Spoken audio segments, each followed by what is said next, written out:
everyone, selamat datang. Welcome di channelku. Aku Vivi, apa kabar kalian semua? Semoga baik-baik aja ya. Sorry banget sebelumnya, karena mungkin kalian lihat bahwa aku sudah nggak upload video mungkin sekitar sebulan lebih. Ada beberapa kendala lah. Dan semoga untuk kedepannya sih aku bisa upload lebih rutin lagi ya. Paling nggak seminggu sekali. Oke, kita langsung aja. Hari ini aku mau bahas sebuah kasus yang menarik banget bagi aku. Kasus ini itu tentang sebuah pembunuhan yang bisa dibilang korbannya itu acak dan melibatkan sebuah merek dari obat-obatan. Nah, kalau kita lihat ya packaging dari obat zaman sekarang, terlebih lagi untuk packaging obat dalam botol ya, itu kan seal-nya atau untuk pengamannya itu sangat-sangat aman ya, bisa dibilang. Jadi kalau kita beli pasti di luar sudah ada seal, dimana kita harus memutuskan seal itu untuk membuka botol. Dan biasanya untuk obat botol gitu itu di dalamnya ada lagi aluminium foil yang harus dibuka sebelum kita nanti mendapati kapsul atau obat yang ada di dalamnya. Nah, mungkin kalian belum tahu nih, ternyata packaging yang seperti ini itu dilatar belakangi sebuah kejadian yang sangat menyedihkan dan buruk. Dan mungkin kita kan juga tahu ya, kalau zaman sekarang itu sering banget kalau kita terima obat ada tulisannya jika packagingnya itu rusak, jika wadahnya rusak, lebih baik tidak dikonsumsi atau dikembalikan. Nah, hari ini aku akan menceritakan sebuah cerita sama kalian mengenai sebuah kasus yang membuat standar packaging obat-obatan menjadi seketat ini. Ini adalah sebuah kasus pembunuhan dari obat dengan nama Tylenol. So, are you ready? Let's get into it. Oke, jadi hari ini aku akan menceritakan sebuah kasus tentang kasus pembunuhan Tylenol. Kalau kalian belum tahu ya Tylenol itu apa, Tylenol ini seperti obat untuk anti sakit dan juga penurun demam. Mungkin seperti kalau di Indonesia orang-orang sakit demam, nggak enak badan mungkin minum paracetamol gitu ya. Jadi Tylenol ini semacam itu. Dan kasus ini itu terjadi di tahun 1982 di sebuah negara bagian Amerika Serikat, tepatnya Illinois. Kita akan langsung masuk ke kronologinya dari hari kejadian pertama ketika korban pertama jatuh. Saat itu tanggal 29 September 1982. Korban pertama ini adalah seorang anak perempuan berusia 12 tahun bernama Mary Kellerman. Mary Kellerman ini dia berusia 12 tahun dan dia tinggal di Elk Grove Village. Dan pagi itu ketika dia mau berangkat sekolah, dia itu ngerasa nggak enak badan. Jadi dia bilang tuh ke orang tuanya kalau dia tuh mau izin dari sekolah. Dan akhirnya orang tuanya ini ngambilin obat yang mana ya Tylenol ini. Ketika itu dia itu sekitar jam 7 pagi dia minum obat yang diberikan oleh orang tuanya. Setelah itu dia beberapa saat kemudian pergi ke kamar mandi. Dan tidak berapa lama dia tiba-tiba saja kolaps dan akhirnya dibawa ke rumah sakit. Dia minum obat itu jam 7 dan sayangnya pada jam 9.30 pagi Mary Kellerman dinyatakan meninggal. Waktu itu dokter sebetulnya belum pasti apa yang menjadi penyebab Mary Kellerman ini meninggal. Tapi dokter menyimpulkan bahwa ada kemungkinan Mary ini terkena stroke. Lalu ke korban kedua. Korban kedua ini bernama Adam Janis. Adam Janis ini seorang pekerja kantoran dan dia itu masih berusia 27 tahun. Adam Janis ini masih tinggal di Illinois juga, tapi dia tinggal di kota berbeda yang bernama Arlington Heights. Waktu itu masih sama tanggalnya 29 September 1982. Adam ini merasa nggak enak badan, lalu waktu itu dia berencana untuk izin dari pekerjaan dari kantor. Akhirnya dia waktu itu sempat nganterin anaknya dulu untuk ke sekolah. Baru waktu itu dia pergi ke apotek beli Tylenol, kemudian dia pulang minum beberapa Tylenol, kemudian masuk kamar dan tidur. Sayangnya tidak lama kemudian ketika dicek oleh anggota keluarga yang lain, Adam ini sudah seperti dalam keadaan koma. Mereka langsung melarikan Adam ini ke rumah sakit, tapi sayangnya tidak tertolong.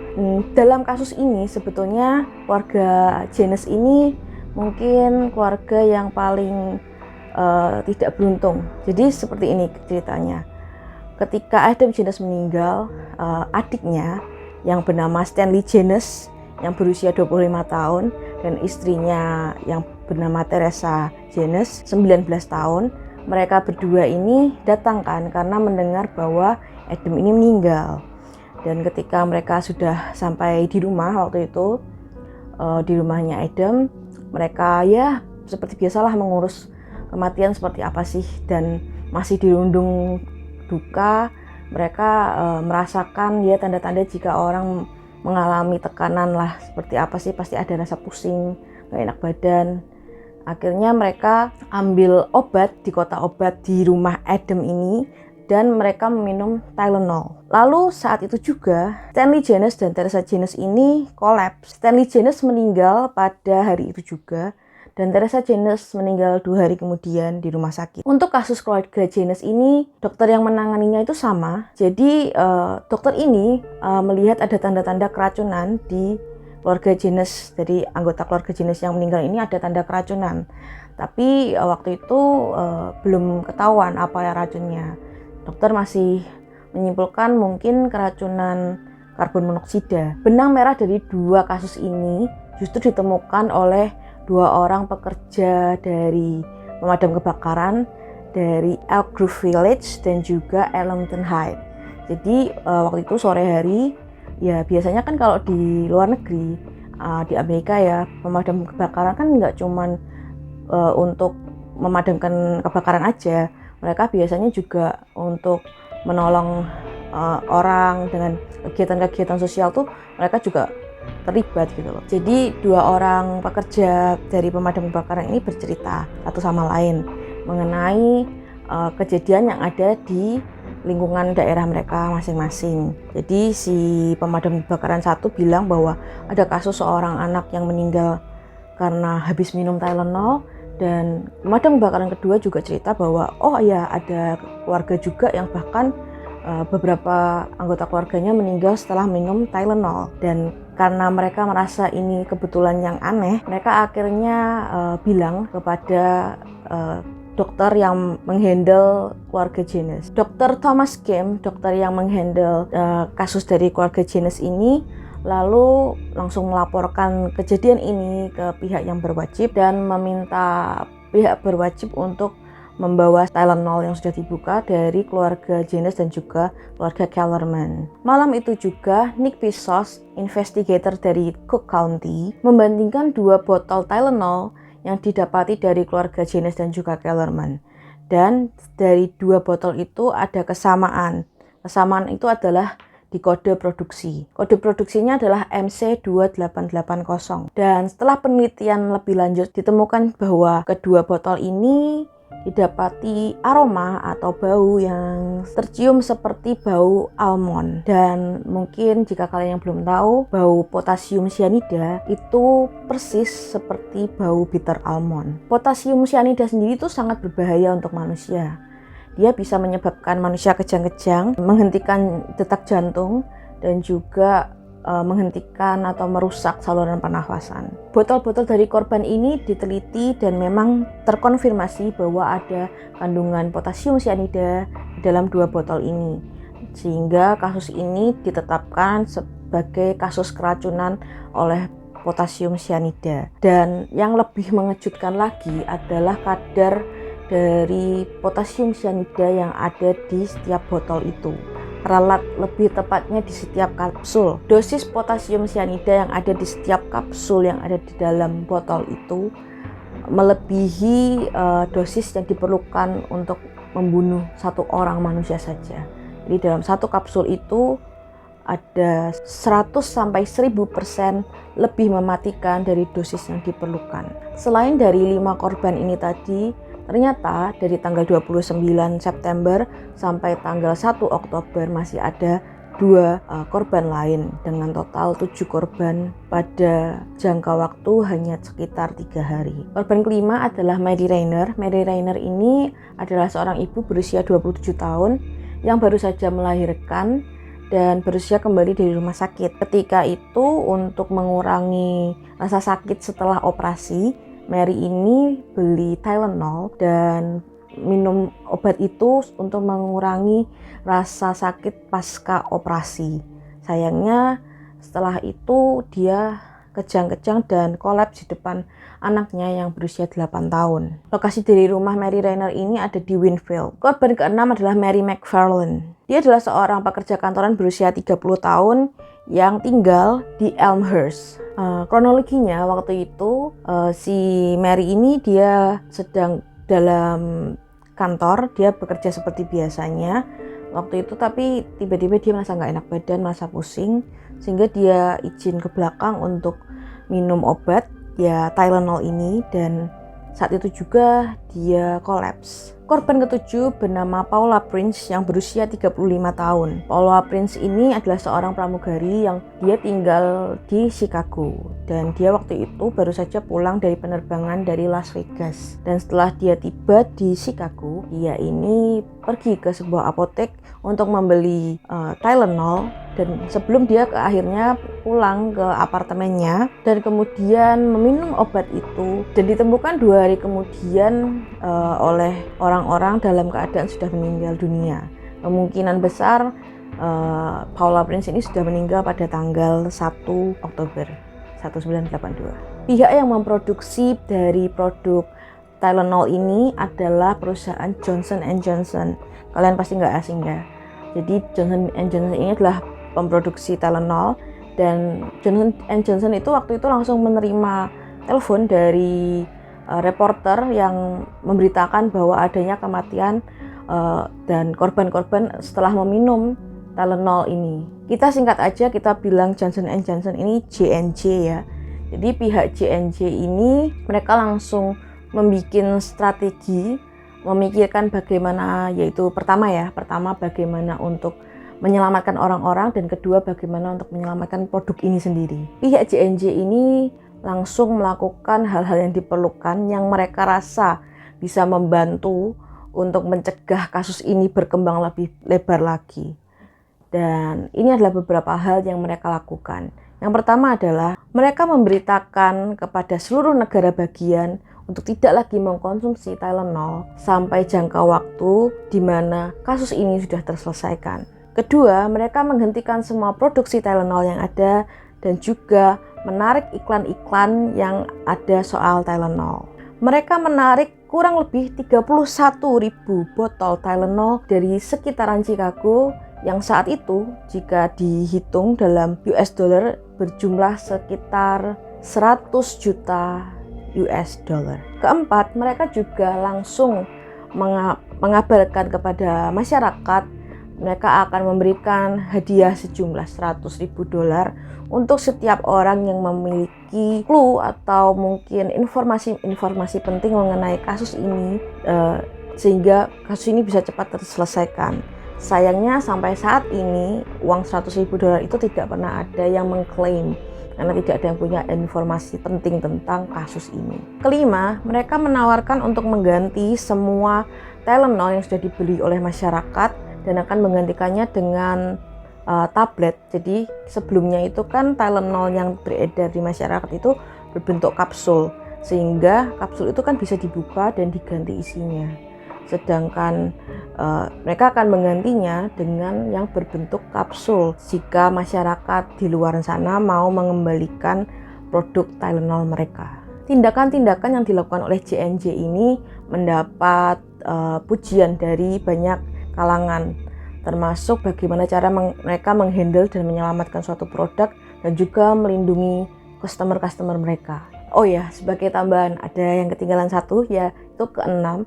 Mereka waktu itu juga langsung memberitahu kepada masyarakat bahwa mereka mempunyai hotline khusus untuk orang-orang yang khawatir gitu loh, yang mereka punya keluhan atau apapun mengenai Tylenol. Jadi masyarakat ini bisa lebih diyakinkan lagi tentang produk Tylenol, dan Tylenol pun juga bisa mendapatkan clue dari situ. Pada tanggal 5 Oktober 1982, FBI dan Kejaksaan Agung di Amerika Serikat segera menyelidiki kasus ini. Lebih dari 100.000 artikel dikeluarkan pada saat itu oleh media-media setempat. Orang-orang yang merasa sudah mengkonsumsi Tylenol setelah mendengar berita itu langsung memenuhi rumah sakit karena mereka ketakutan jika mereka telah meminum sesuatu yang beracun. Pihak kepolisian pun waktu itu sampai berkeliling kota menggunakan mobil patroli, membunyikan sirine dan memberikan peringatan ke semua warga untuk tidak mengkonsumsi Tylenol. Pada saat itu ada kegaduhan besar di Amerika Serikat. Ini adalah beberapa fakta yang ditemukan oleh kepolisian setelah penyelidikan yang mereka lakukan. Yaitu yang pertama adalah semua korban ini membeli produk Tylenol mereka dari toko atau apotek yang berbeda. Dan selain itu, dari setiap toko ini juga mengambil dari lokasi atau tempat produksi yang berbeda. Lebih dari 10.000 kapsul yang sudah ditarik dari pasaran kemudian diteliti dalam laboratorium. 50 butir kapsul kemudian ditemukan terdapat potasium cyanida di dalamnya. 50 kapsul ini ada di dalam 8 botol. 5 botol ini berasal dari keluarga korban yang sudah meninggal. Jadi ada keluarga Janus, ada keluarga Kellerman, ada keluarga yang tadinya sudah aku sebutin semua itu. Ada 5 botol dari korban-korban yang sudah ditemukan, dan 2 botol lagi itu adalah botol yang masih disimpan di penyimpanan toko. Yang lebih mengerikannya, 1 botol lagi itu sebetulnya sudah dikeluarkan di luar, jadi sudah ada di dalam rak situ, tapi belum diambil oleh orang. Itu ngeri banget. Dan bayangin, mungkin aja ada 1 atau berapa orang lagi yang akan meninggal jika ada orang yang membeli botol itu. Tidak ada satupun bukti yang tertinggal di tempat kejadian perkara, dan hal ini juga yang membuat polisi berpikir bahwa kemungkinan kasus ini dibuat supaya untuk menjatuhkan saham dari Johnson & Johnson. Botol-botol yang tadi berisi potasium cyanida kemungkinan besar itu diambil atau dibeli oleh seseorang dari toko-toko tadi yang acak. Kemudian mereka mengganti isi dari kapsul itu dengan potasium cyanida, kembali menutup botol itu, lalu kembali ke toko itu dan mengembalikannya ke rak. Saat itu ada CCTV di toko-toko tertentu, tapi sayangnya CCTV itu nggak terlalu membantu. Soalnya pegawai-pegawai itu biasanya lebih fokus kepada orang-orang yang mengambil barang dari rak-rak itu daripada melihat orang yang mengembalikan barang ke rak tersebut. Jadi CCTV waktu itu tidak terlalu berguna. Walaupun begitu, sebetulnya ada salah satu korban, lebih tepatnya adalah Paula Prince, di mana dia adalah seorang pramugari. Jadi dia tuh pergi ke sebuah apotek ini, dan dari CCTV bisa dilihat gimana si Paula ini ngambil Tylenol itu dari rak. Dan kalau kalian lihat ada tanda panah merah itu, di sana ada seorang pria yang berjenggot, dan polisi sebetulnya mencurigai bahwa orang ini adalah pelaku yang meletakkan botol itu kembali ke rak dan kemudian diambil oleh Paula. Penelitian yang dilakukan oleh pihak berwajib juga menemukan bahwa kapsul-kapsul yang ada di setiap botol Tylenol ini ada perbedaan. Dalam arti ada beberapa kapsul yang sudah diganti isinya tapi masih terlihat seperti baik, jadi kapsulnya tidak rusak. Tapi ada beberapa juga kapsul yang terlihat rusak. Selain itu, banyaknya kandungan potasium cyanida dalam setiap kapsul ini pun berbeda. Ada yang memang sangat mematikan, ada yang terlihat lebih sedikit. Dan dengan itu polisi juga menyimpulkan bahwa pelaku ini bukan cuma dari 1 orang. Jadi kemungkinan ada beberapa orang yang mengambil dan juga mengganti isi dari kapsul Tylenol ini, sehingga ada perbedaan dari setiap kapsul. Pada saat itu pemakaman dari korban-korban ini juga dipublikasikan oleh pihak berwajib dengan tujuan mereka ingin mengawasi jika saja ada orang yang mencurigakan yang muncul di pemakaman salah satu keluarga. Namun sayangnya strategi yang dipikirkan polisi ini tidak berhasil karena tidak ada salah satu orang yang mencurigakan di pemakaman itu. Oke, sekarang kita akan pindah ke orang-orang yang dicurigai menjadi tersangka dari kasus ini. Yang pertama adalah Roger Arnold. Roger Arnold ini adalah seorang pria berusia 48 tahun. Dia adalah seorang pekerja di dermaga. Jadi polisi ini melakukan pemeriksaan kepada Roger ini karena mereka mendapat laporan dari seseorang bahwa Roger ini mengatakan beberapa hal yang agak mencurigakan ketika dia sedang ada di bar. Dan hal itu berkaitan dengan kasus Tylenol. Polisi menemukan fakta bahwa Roger ini bekerja di Jewel Warehouse, di mana dia ini bekerja dengan salah satu ayah dari korban yang bernama Mary Rainer. Dan Jewel Warehouse sendiri ini adalah salah satu gudang milik sebuah toko, jadi namanya juga Jewel. Jadi Jewel ini juga menjual Tylenol, dan salah satu korban itu juga membeli Tylenolnya itu di salah satu apoteknya Jewel. Korban yang membeli obat di Jewel Convenience Store ini adalah Adam Janes terlebih tepatnya. Mary Rainer sendiri ini membeli Tylenolnya itu di sebuah convenience store juga yang terletak di sebuah rumah sakit jiwa yang kebetulan atau entah gimana istri dari Roger Arnold ini dirawat di rumah sakit jiwa itu. Selain itu ditemukan juga buku mengenai cara melakukan hal-hal kriminal di rumah Roger Arnold. Jadi bukunya ini seperti How to Crime, ya, something like that. Ada juga bubuk yang ditemukan polisi di rumah Roger ini, yang polisi waktu itu mengira itu mungkin saja potasium cyanida, tapi ketika dicek ternyata itu adalah potasium karbonat, bukan potasium cyanida. Polisi waktu itu meminta Roger untuk melakukan lie detector test, tapi sayangnya Roger menolak sehingga polisi juga nggak bisa memaksa. Setelah itu polisi tidak memiliki bukti yang kuat untuk menahan Roger. Sayangnya pada Januari 1984 Roger Arnold ini akhirnya ditangkap polisi dan dijatuhi hukuman 30 tahun penjara. Alasannya karena dia menembak seseorang di sebuah bar. Setelah diselidiki ternyata Roger ini menembak seorang bernama John Stanisa. Jadi John Stanisa ini dicurigai oleh Roger, melaporkan Roger ke kepolisian mengenai kasus Tylenol itu. Dan Roger sendiri dia mengklaim dan bilang kepada kepolisian bahwa dia merasa tertekan atas pemberitaan di mana dia dianggap terlibat, dan itu mengubah hidupnya dia. Dia merasa tertekan, merasa terganggu, sehingga dia memutuskan untuk membunuh orang yang dia pikir melaporkan dia ke kepolisian. Sayangnya sebetulnya si Roger Arnold ini salah sasaran, karena yang melaporkan dirinya ke kepolisian sebetulnya bukanlah John Stanisa, melainkan Marty Sinclair yang adalah pemilik bar itu. Suspek kedua kita adalah James Lewis.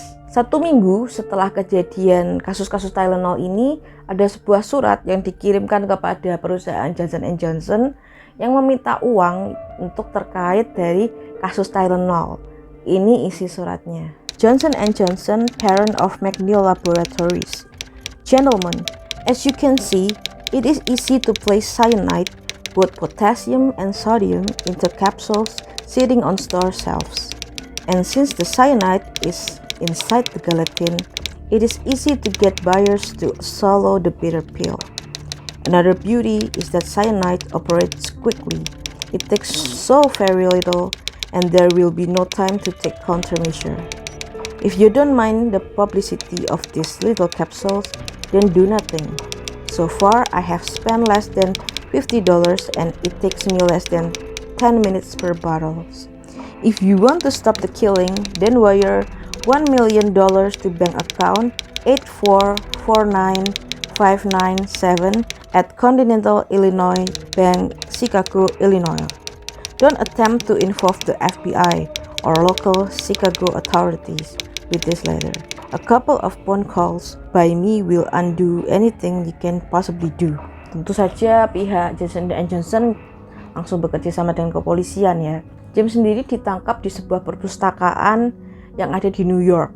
Ketika ditangkap, dia menyangkal telah melakukan apa yang dituduhkan. Jadi dia menyangkal dia yang mengirimkan surat, dia juga menyangkal terlibat dengan kasus Tylenol. Namun sayangnya dalam surat yang dikirimkan kepada Johnson & Johnson terdapat sidik jari yang adalah milik dari James Louis. Selain itu, setelah dicocokkan, tulisan tangan yang ada di surat itu juga merupakan tulisan tangan dari James Louis ini. Namun nomor rekening bank yang tercantum di surat itu bukanlah milik dari James, merupakan milik dari seorang bernama Frederick Miller McKay. Ketika ditanya terlebih lanjut sama polisi, si James ini ngaku bahwa ya, dia yang menulis surat itu.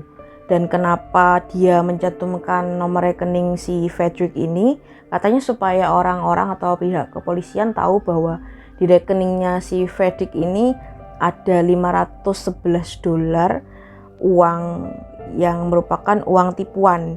Jadi ceritanya si James ini punya istri. Istrinya James ini ditipu sama Frederick sejumlah $511. Dan karena penipuan ini, entah gimana ceritanya, si James ini punya ide buat ngirim surat kepada Johnson & Johnson yang waktu itu lagi kena kasus Tylenol, cuma supaya polisi ngeh bahwa istrinya ini ditipu. Agak nggak make sense sih. Sebetulnya James sendiri ini memiliki beberapa riwayat dari kehidupannya ini yang membuat polisi juga sedikit banyak mencurigainya, yaitu pada saat dia umur 19 tahun, dia pernah dilaporkan mengejar-ngejar ibunya dengan kapak, dan pada tahun 1966 si James ini pernah masuk ke rumah sakit jiwa karena meminum 36 butir pil anti sakit, dan waktu itu dia didiagnosa dengan skizofrenia.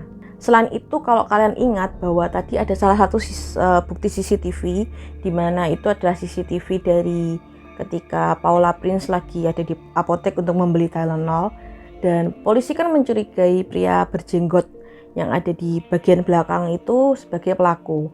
Dan James Louis ini memiliki karakteristik wajah yang mirip banget sama orang yang dicurigai oleh kepolisian. Tapi sayangnya kepolisian juga tidak bisa mendapatkan bukti lebih karena ternyata James dan juga istrinya mempunyai bukti yang kuat bahwa mereka waktu itu kejadian perkara itu terjadi, mereka sedang ada di New York. Mereka juga mempunyai bukti tiket yang menunjukkan bahwa mereka itu berangkat dari Chicago ke New York pada tanggal 4 September 1982.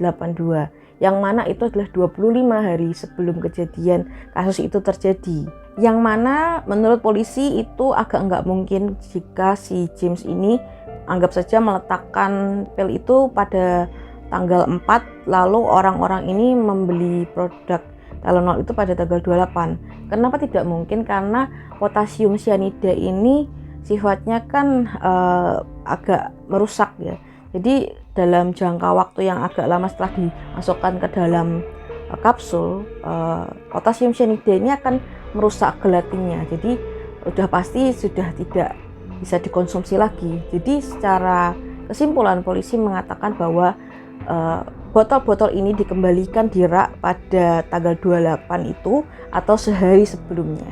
Selain itu juga memang ada saksi-saksi, yaitu salah satunya adalah teman-teman kerjanya istrinya James. Mereka juga mengaku bahwa si James ini setiap harinya ngantar jemput istrinya di tempat kerja. Jadi itu juga menunjukkan bahwa mereka selama ini memang ada di New York. Walaupun James ini akhirnya tidak terbukti terlibat dalam kasus Tylenol, James ini akhirnya tetap dijatuhi hukuman selama 20 tahun karena mengirimkan surat ancaman kepada Johnson & Johnson. Dia akhirnya dihukum 20 tahun dan keluar tahun 1995, yaitu setelah dia menjalani 13 tahun penjara. Suspek terakhir kita adalah Ted Kaczynski. Pada tahun 2011, kepolisian ini meminta sampel DNA kepada Ted, dan alasannya mereka mencurigai Ted ini berhubungan dengan kasus Tylenol. Siapakah Ted Kaczynski? Jadi Ted ini adalah seorang teroris dan berspesialisasinya itu bom ya. dia itu sudah melakukan terorismenya ini sejak tahun 1968 sampai tahun 1996. Korbannya waktu itu adalah 3 orang meninggal dan 23 orang terluka-luka. Awal dari terorisme si Ted ini tuh berawal dari daerah sekitaran Illinois juga. Dan ketika itu juga orang tua si Ted ini tinggal di Lombard, Chicago.